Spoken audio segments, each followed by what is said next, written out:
दिल्ली विधानसभा के चुनाव हुए थे और इस विधानसभा चुनाव में एक बार फिर से कांग्रेस पार्टी के हाथ जीरो लगी थी। तीसरा ही चुनाव था। राहुल गांधी का एक मीम वायरल हुआ था। पेट्रोल पंप पे फोटो दिखाई गई कि सर एक बार जीरो चेक कर लीजिएगा। और शायद ये जीरो से जो राहुल गांधी का रिश्ता है वो छूट नहीं रहा है, ज्यादा मजबूत हो गया। जिस तरीके से फेविकोल का जोड़ होता है, अभी विधानसभा चुनाव में जिस तरीके से हरियाणा में हार मिली, इसके बाद एक बार फिर हरियाणा में चुनाव हुए, मेयर के चुनाव हुए, 10 सीटों पर चुनाव हुए और 10 में से 9 सीटों पर बीजेपी जीतने में कामयाब रही और एक सीट पर निर्दलीय ने बाजी मार ली। तो यहां भी कांग्रेस पार्टी को जीरो मिली है। तो जीरो का जो सिलसिला है कब खत्म होगा, और दूसरी बात यह कि क्या राहुल गांधी की स्वीकार्यता लोगों के भीतर खत्म हो गई है, इन दोनों विषयों पर चर्चा करेंगे। चर्चा करने के मेरे साथ मौजूद हैं हमारे वरिष्ठ सहयोगी पंकज प्रसून। सर बहुत बहुत स्वागत। सबसे पहले तो जीरो की बात करते हैं। एक बार फिर जीरो चेक हो गई। नहीं, हरियाणा में भी जीरो आई। इससे पहले तेलंगाना में एमएलसी का इलेक्शन हुआ था, वहां जीरो आई। और उससे पहले दिल्ली में जो विधानसभा चुनाव हुए वहां जीरो आई। मतलब कि मुर्गियां भी उतने अंडे नहीं देती जितने आजकल कांग्रेस दे रही है हर चुनाव दर चुनाव। अरे ठीक है, खराब से खराब आदमी भी एक आध सीट जीत जाता है। बिल्कुल। मतलब छोटी मोटी पार्टियां जैसे बिहार में लोजपा, मांझी की पार्टी, ये सब भी एक आध दो सीट। सर टोकूंगा, ये मेयर वाला चुनाव उससे ईवीएम से तो नहीं होता है? नहीं, ईवीएम से ही चुनाव हुआ। फिर ठीक है, वो ईवीएम से होता है वाला चुनाव। हाँ, तेलंगाना वाला जो चुनाव हुआ था वो बैलेट बॉक्स से, बैलेट पेपर से हुआ था, वहां भी जीरो। ठीक है, मतलब कि बैलेट पेपर से हो जाए, ईवीएम से हो जाए, परिस्थितियां बदलती रहती है पर जीरो नंबर नहीं बदलता। और मैं इसलिए कह रहा हूं कि महत्वपूर्ण है कि जहां जहां कांग्रेस का मजबूत गढ़ है वहां वहां चुनाव हुआ था। तेलंगाना में देखिए ना, बीजेपी वहां नहीं थी, लेकिन पता चला 3 में से 2 सीटें भाजपा जीती और एक सीट एक निर्दलीय वहां भी जीत गया था। वो टीचर्स एसोसिएशन का कोई नेता था। यहां भी देखिए ना, आम आदमी पार्टी लड़ रही थी, कांग्रेस लड़ रही थी। अरे भूपेंद्र सिंह हुड्डा का जो बेस्टन है, मजबूत गढ़ है रोहतक, वहां भी हार गए। हाँ, वहां हार गए। ये विनेश फोगाट जो कि ओलंपिक में हारने के बाद गोल्ड मेडल लेके घूम रही थी हरियाणा में। एक और गोल्ड मेडल दिया है हरियाणा की जनता, जुलाना की जनता ने। मतलब कि किसी को भी उम्मीद नहीं थी कि ये जीरो लाएंगे। और दूसरी एक और पार्टी है वहां, आम आदमी पार्टी। उसने दिल्ली विधानसभा चुनाव के दौरान ये कहा था कि हरियाणा के लोग यमुना के पानी में जहर मिलाकर भेज रहे हैं। आज जहर का कर्ज उतार दिया है हरियाणा की जनता ने। अधिकतर जगहों पे जमानतें जब्त हुई है, हार की बात नहीं है, जमानत जब्त हुई है आम आदमी पार्टी के कैंडिडेट्स की। मुझे लगता है कि नायब सिंह सैनी ने बहुत अच्छी बात कही है और वो बाइट में आपको सुनवाते हैं। एक बार नायब सिंह सैनी को सुनवाइए। सभी स्थानों के ऊपर लोगों ने एक तरफा वोट वो भारतीय जनता पार्टी को दिया है।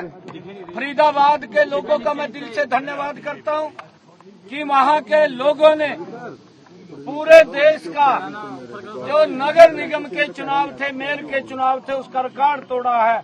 आज तक पूरे देश में इतनी बड़ी जीत कहीं नगर निगम में, मेयर में नहीं हुई है जितनी बड़ी जीत फरीदाबाद के लोगों ने दी है। मैं उनका दिल से धन्यवाद करता हूं। जी पंकज जी। तो इन्होंने कहा कि देखिए, ये जो चुनाव हुए थे ये शहरी क्षेत्रों में मतदाताओं का क्या मूड है वो साबित करता है।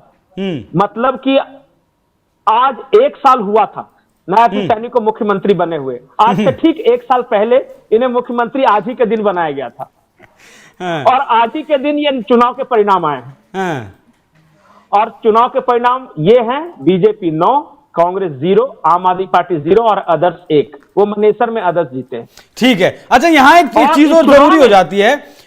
भूपेंद्र हुड्डा जिन्होंने कई बार हरियाणा की कमान संभाली, वो कह रहे हैं कि मैंने तो प्रचार ही नहीं किया। तो किसने मना किया था? डॉक्टर ने मना किया था। आपने प्रचार नहीं किया, लेकिन विनेश फोगाट तो प्रचार करे थे। वो तो बेचारी ये भी बहाना नहीं बना सकती। चलिए, मतलब दोनों की बात हुई। अब आखिरी सवाल मेरा, क्यों नहीं किया था? और परसेंटेज ऑफ वोट देखिए, बात जीत हार की नहीं होती है, मूड की होती है। पानीपत में टोटल वोट्स पोल का 75% बीजेपी को मिला है। 75%? हाँ, गुड़गांव में जितना वोट पड़े हैं उसके 72% बीजेपी को मिला है। फरीदाबाद में जितने वोट पड़े हैं 69% बीजेपी को मिला है। सोनीपत में 69%, हिसार में 69%, अंबाला 66%, रोहतक 60%, करनाल 57%। मतलब कहने का मतलब यह है कि हर जगह टोटल वोट पोल जितना हुआ उसमें से 57% यही आ रहा था। स्वीकार्यता क्यों खत्म हो गई कांग्रेस पार्टी की? आपस में लड़ रहे हैं ना वहां पे कांग्रेस पार्टी। ये राहुल गांधी एंड टीम चाहती है कि भूपेंद्र सिंह हुड्डा और दीपेंद्र सिंह हुड्डा को किस तरह अलग किया जाए, और भूपेंद्र सिंह हुड्डा और दीपेंद्र सिंह हुड्डा कहते हैं कि हम जाट के नेता हैं, अलग करके दिखा दो। तो दीपेंद्र हुड्डा तो राहुल गांधी के पीछे बैठते हैं संसद में। बैठने से क्या हुआ, लेकिन पूछिए पटती है क्या?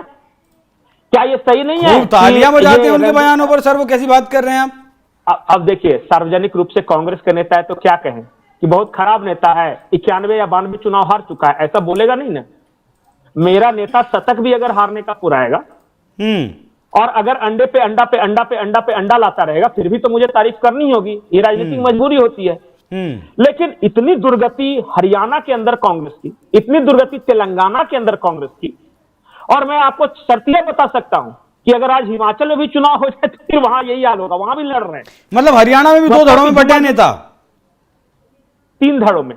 हरियाणा में 3 धड़ों में है। हाँ, कुमारी शैलजा का एक गुट है, रणदीप सुरजेवाला का एक गुट है, और एक भूपेंद्र हुड्डा का। बेटे, हाँ, वो हुड्डा फादर एंड सन्स का गुट है। अभी हाल में यह खबर आई थी कि रणदीप सुरजेवाला और कुमारी शैलजा ने हाथ मिला लिया है आपस में। रणदीप ये हुड्डा बाप बेटे को किस तरह कांग्रेस की राजनीति से किनारे करने के लिए। लेकिन हुड्डा ने अभी चैलेंज दिया था, उन्होंने चैलेंज दिया था कि हरियाणा में तो हम ही हैं।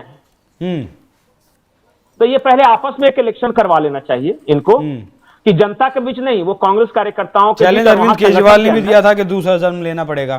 खैर, भविष्य क्या है कांग्रेस पार्टी का? जिस तरीके से लगातार छोटे चुनाव हो, बड़े चुनाव हो, लगातार जनाधार घट रहा है, वोट घट रहा है, परसेंटेज घट रहा है, सीटें घट रही हैं, राहुल गांधी का भविष्य क्या? देखिए, मैं एक ही बात बोलता हूं, हर चुनाव के बाद एक ही चीज होता है, स्कोर बोर्ड पे बीजेपी 9, अदर्स 1 और कांग्रेस मोरल विक्ट्री, नैतिक विजय। मतलब कि अंडा लाके भी नैतिक विजय। और फिर देखिए, वो मुझे याद आता है, कौन, सुप्रिया श्रीनेत वाला वो विजुअल, 99 लाके इतनी खुशी बना ली। हाँ, और ये दिल्ली में 0 लाके भी खुश थे। ठीक है, मतलब दिल्ली में 0 लाके पार्टियां चल रही थी। सर, समय की थोड़ी सी कमी है। आपका बहुत बहुत शुक्रिया, बहुत बहुत धन्यवाद, आपने इतने विस्तार से चर्चा की। तो दर्शकों, ये हरियाणा पर चर्चा आपको कैसी लगी कमेंट कर जरूर बताइएगा। नमस्कार।